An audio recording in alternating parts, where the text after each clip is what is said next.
Hello everyone, I am रश्मि तोमर। कैसे हैं आप सब? आई होप आपका एग्ज़ाम अच्छा हुआ होगा। आज की जो हमारी वीडियो है वो उसमें कुछ इंटरव्यू टिप्स मैं आपके लिए लेकर आई हूँ जो आपके लिए बेनिफिशियल रहेंगे इंटरव्यू में। तो जल्दी आंसर की आने वाली है, आप अपने आंसर्स मैच कर लेंगे तो आपको आइडिया हो जाएगा कि आपके लिए इंटरव्यू की कॉल आएगी या नहीं आएगी। तो आई होप सबके लिए आ जाए और आपके लिए फिर जो इंटरव्यू में जो क्वेश्चंस हैं वो आज वीडियो में हम थोड़ा सा डिस्कशन कर लेंगे। किस तरह का लुक्स आपका होना चाहिए, किन बातों का हमें वहाँ ध्यान रखना चाहिए जब हम इंटरव्यू देने के लिए जाएंगे। तो देखिए, सबसे पहले अब हम बात करते हैं लुक्स की, क्योंकि जैसे ही हम एंट्री लेंगे अपने रूम में जहाँ पर हमारा इंटरव्यू होने वाला है तो वहाँ पर सबसे पहले हमारा लुक्स देखा जाएगा कि हम कैसे दिख रहे हैं। तो उसमें जो लेडीज़ हैं जो उनके लिए किस तरह की ड्रेस होनी चाहिए, तो जो लेडीज़ हैं या गर्ल्स हैं वो किस तरह की ड्रेस पहने, किस तरह के उनकी ड्रेस होनी चाहिए कि वो सही लगे। देखिए, सबको डिसेंट कपड़े पहनने हैं। लेडीज़ की अगर मैं बात करूँ तो वो सूट सलवार या फिर कॉटन की साड़ी को प्रेफर करें।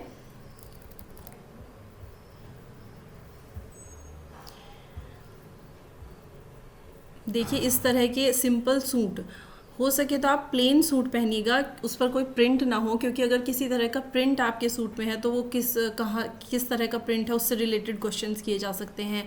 तो आप जो है इस तरह की ड्रेस पहने कि उसमें कोई ज़्यादा क्वेश्चनिंग की बात ना रहे, और ज्वेलरी वगैरह ज़्यादा ना पहने। लेडीज़ के लिए तो यही है, सिंपल सूट प्लेन अगर आपको है, जिस तरह का मैंने पहना हुआ है इस तरह का कोई आप प्लेन सूट पहन सकते हैं, उसके साथ सिंपल दुपट्टा लें और हील्स वगैरह ज़्यादा ना डालें, और कोई भी फुटवियर ऐसा ना पहने जिसमें से कुछ साउंड आए, और कोई भी ज्वेलरी इस तरह की ना हो कि बहुत ज़्यादा शाइन कर रही हो कि उस तरफ ध्यान जाए। और अगर आप साड़ी वियर कर रहे हैं तो आप कॉटन की बॉर्डर वाली साड़ी ही डालें और सिंपल तरीके से उसको पहन लें, कोई उसको फ्री पल्ला वगैरह ना करें। और अगर आप मेल हैं तो आपको सिंपल पैंट शर्ट ही पहने, इस तरह की जैसी ये इस टाइम आप स्क्रीन पर देख रहे हैं। सिंपल बेल्ट लगाए, शूज़ पहने सिंपल।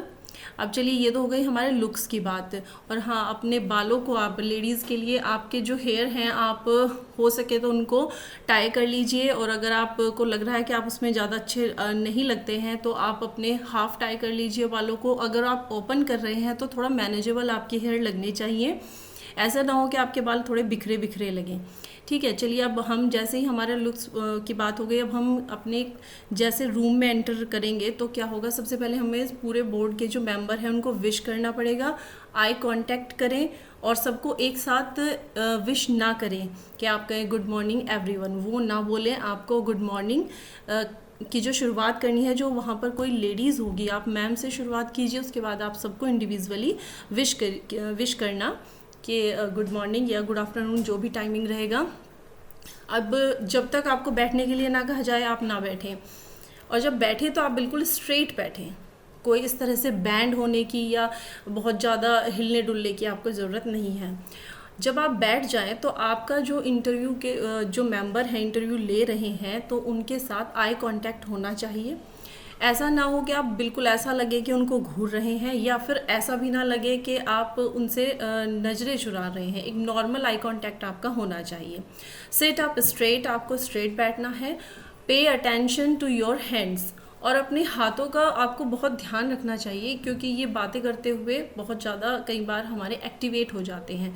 तो बहुत ज़्यादा इनको एक्टिवेट भी ना करें, और ऐसा भी ना हो कि आपको अपनी बात एक्सप्रेस कर रहे हैं तो आप बिल्कुल ही यूज़ ना करें। आप ठीक है, जैसा मतलब थोड़ा सा सही लगे वो देख लें।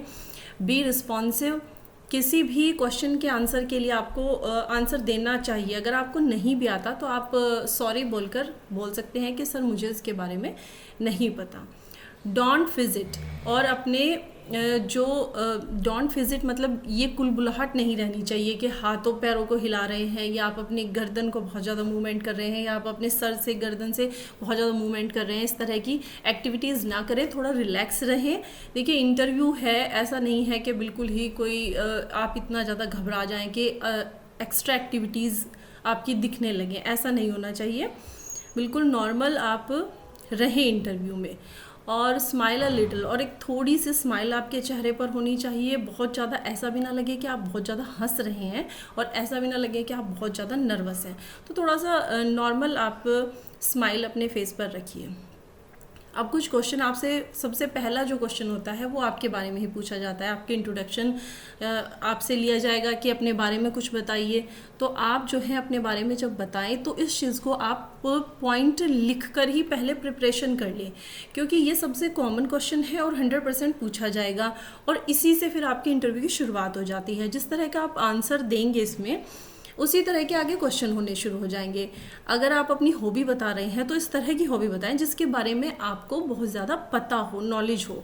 ऐसा ना हो कि आप ऐसा कोई गेम बता दें, सपोज आप बोल देते हैं कि मुझे चेस खेलना पसंद है और चेस के बारे में आपको कुछ भी ना पता हो, या उससे रिलेटेड जो भी जीके के क्वेश्चंस हैं वो आपको ना पता हो। तो जो भी अपनी हॉबी बताएं थोड़ा सोच समझ कर बताएं कि उसके बारे में ज़्यादा क्वेश्चनिंग ना हो सके।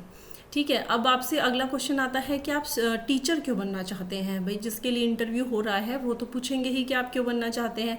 तो इसके लिए आप बिल्कुल अपना सटीक जवाब पहले से तय कर लें, जो आपको मतलब एक टीचर, आप शिक्षक क्यों बनना चाहते हैं। तो जो एक शिक्षक के उद्देश्य हैं, दायित्व हैं और आपके जो भी लक्ष्य हैं उस टीचर बनने के बाद, वो सब आप पहले से एक लिस्ट बना लें, जिससे कि वहाँ बोलते वक्त 2-4 बार प्रैक्टिस कर लें घर में।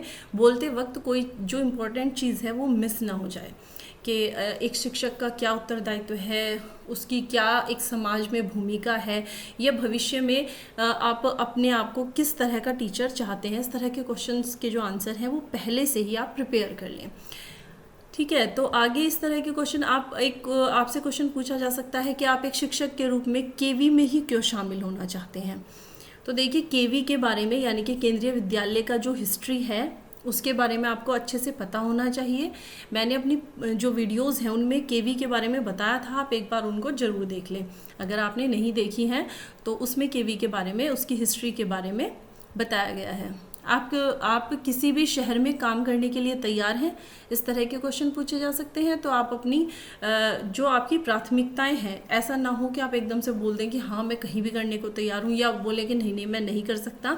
तो आप अपनी प्राथमिकताएं जरूर बताएं इस तरह के क्वेश्चंस में। ठीक है। और देखिए, पीआरटी में जो टीचर बनते हैं वो किसी विशेष विषय के नहीं बनते हैं, कोई स्पेशल सब्जेक्ट नहीं होगा आपका, जैसे कि पोस्ट ग्रेजुएशन या फिर उसमें होता है टीजीटी में, तो आपके सब्जेक्ट होते हैं, उनसे रिलेटेड आपके क्वेश्चंस आपसे पूछ सकते हैं। लेकिन पीआरटी में आपको सभी तरह के सभी सब्जेक्ट पढ़ाने पड़ते हैं 5th तक।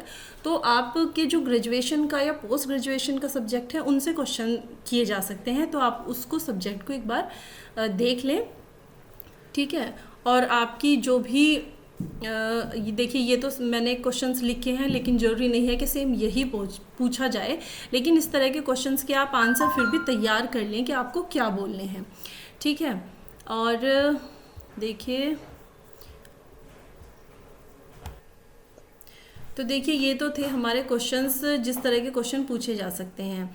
एक आप जो है एनसीईआरटी बुक्स से हिंदी और मैथ्स की जो बुक्स हैं उनको तो अच्छे से देख ही लें कि उनमें किस तरह का सिलेबस है। वैसे तो आपने एग्ज़ाम के जब तैयारी की होगी देखी होगी, लेकिन कोई एक पोएम आप अच्छे से तैयार करके जाएं, विद एक्शन तैयार करके जाएं, और कौन सी क्लास की है वो ज़रूर करके जाएं। जैसे कि अभी आप स्क्रीन पर देख रहे हैं, हमसे सब कहते हैं, ये एक पोएम है जो 3rd क्लास में है एनसीईआरटी की, और इसको आप अच्छे से, या जो भी आपको सही लगे, आप एक अच्छे से पोएम को याद जरूर कर लें विद एक्शन। जैसे कि नहीं सूर्य से कहता कोई धूप यहाँ पर मत फैलाओ। तो इस आप ऐसे आप अगर आपको कोई कहे वहाँ पर कि कोई पोएम सुनाइए, तो आप ऐसे नहीं सुनाएंगे कि नहीं सूर्य से कहता कोई। इस तरह से एक्सप्रेशन लेस होकर आप बिल्कुल नहीं सुनाएंगे, या विदाउट एक्शन आप नहीं सुनाएंगे, क्योंकि क्लास में जो प्राइमरी क्लासेस हैं उनमें बच्चों को पोएम जो कराई जाती है वो विद एक्शन की कराई जाती है। तो किसी भी एक पोएम को अच्छे से पढ़ ले, उसके एक्शन आप तैयार कर ले, क्योंकि ये क्वेश्चन आपसे एग्जाम इंटरव्यू में पूछा जा सकता है। ठीक है। तो जैसे ये पोएम है, अच्छी है, आप इसको, और इसके राइटर, जो भी पोएम आप तैयार करें वो किस क्लास की है, उसके राइटर कौन है, वो ज़रूर अच्छे से एक बार देख लें।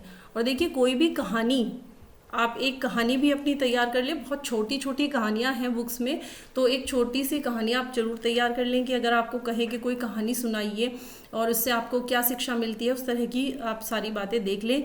और अगर कोई पढ़ने को कहे कि जैसे ये कहानी आप स्क्रीन पर देख रहे हैं, दोस्त की मदद, तो अगर कोई आपको बुक दे दे उठा करके आप इस कहानी को पढ़कर सुनाइए, तो आप ऐसे बिल्कुल ना पढ़ें कि किसी तालाब में एक कछुआ रहता था, तालाब के पास मान में रहने वाली, ऐसे ना पढ़ें। हर एक लाइन के हर एक शब्द को ऐसे पढ़ें कि देखिए मैं आपको पढ़कर बताती हूँ। आपको ऐसे पढ़ना है कि किसी तालाब में एक कछुआ रहता था, तालाब के पास मान में रहने वाली एक लोमड़ी से उसकी दोस्ती हो गई। एक दिन वे तालाब के किनारे गपशप कर रहे थे कि एक तेंदुआ वहां आया। दोनों अपने अपने घर की ओर जान बचाकर भागे। लोमड़ी तो सरपट दौड़कर अपनी मांद में पहुंच गई, पर कछुआ अपनी धीमी चाल के कारण तालाब तक नहीं पहुंच सका। तो हर एक लाइन में हर एक शब्द का जो एक्सप्रेशन है वो आपको सही से देना है कि हर एक खासकर कहानियों में ये बात होती है कि आप जब उसे पढ़ें तो उसे भाव के साथ पढ़ें, पोयम में भी, और ऐसे बिल्कुल एक रिदम में ना पढ़ें, ठीक है। जो भी शब्द पर अप एंड डाउन लेने हैं आप वो लें, जिससे कि लगे कि आप अगर बच्चों को कहानी पढ़ाएंगे तो उसको बच्चों को बहुत इंटरेस्ट आएगा। अगर मैथ्स की मैं बात करूं तो कोई भी एक टॉपिक, जैसे कि आपको प्लेस वैल्यू अगर बतानी है तो आप किस एक्टिविटी से बताएंगे। ऐसा नहीं कि आप बिल्कुल बता देंगे कि ये इकाई है, दहाई है, या वन स्टैंस आप एकदम से बताएंगे, ऐसा नहीं करना है। तो इंटरव्यू में अगर आपसे पूछ लिया जाए कि कोई भी मैथ्स का एक टॉपिक आप एक्टिविटी करके दिखाइए, तो कोई एक टॉपिक आप तैयार कर लें और उसकी एक्टिविटी, बहुत सारी एक्टिविटीज़ होती हैं, तो कोई एक एक्टिविटी तैयार कर लीजिए। अगर आपको लगता है कि आप एक्टिविटीज़ नहीं आप तैयार कर पा रहे हैं तो आप मुझे कमेंट कर दें, मैं आपके लिए बहुत छोटी छोटी एक्टिविटीज़ जो हैं आपको बता दूंगी कि मैथ्स में क्या करानी है और हिंदी में क्या करानी है। जैसे कि ये होता है कि कोई आपको इंटरव्यू में बोल दिया कि क शब्द से आपको क अक्षर से आपको शब्द बताने हैं बच्चों को, तो आप क्या एक्टिविटी कराएंगे। तो इस तरह की बहुत सारी एक्टिविटीज़ आप करा सकते हैं मैथ्स में भी और हिंदी में भी। देखिए, और हाँ, लैंग्वेज की अगर बात करें, इंटरव्यू में आप अपनी कौन सी लैंग्वेज बोलेंगे। देखिए, अगर आप जिस भी लैंग्वेज में आप कंफर्टेबल हैं, हिंदी में या इंग्लिश में, आप उसी का ज़्यादा यूज़ करें। लेकिन दूसरी लैंग्वेज पर भी ऐसा ना हो कि अगर आप हिंदी बोल रहे हैं और इंग्लिश में कुछ पूछ लें तो आप बिल्कुल ही ना बोलें, या इंग्लिश में आप इंटरव्यू दे रहे हैं, हिंदी में आपको कुछ बोलने को कहा जाए तो आप ना बोल पाए। दोनों लैंग्वेज में आप थोड़ा सा वर्क कर लें। और बाकी अगर आपको लगता है कि डेमो क्लासेस के लिए आपको ज़रूरत है तो मैं डेमो क्लासेस के लिए भी आपके लिए वीडियो बना दूंगी, क्योंकि बहुत सारी एक्टिविटीज़ हम क्लासेस में कराते हैं जो अगर आप इंटरव्यू में करके दिखाएंगे तो आई होप आपके लिए एक पॉजिटिव पॉइंट होगा। तो चलिए, आज की वीडियो में इतना ही, मिलते हैं नेक्स्ट वीडियो में। अगर आपको लगता है कि इस तरह की टिप्स आपको फ़ायदेमंद रहेंगी तो आप जो है मुझे कमेंट कर दें, मैं बहुत सारी एक्टिविटीज़ आपके लिए लेकर आऊँगी। तो चलिए, आप आज के लिए इतना ही। Thank you, best of luck आपके इंटरव्यू के लिए। Thank you.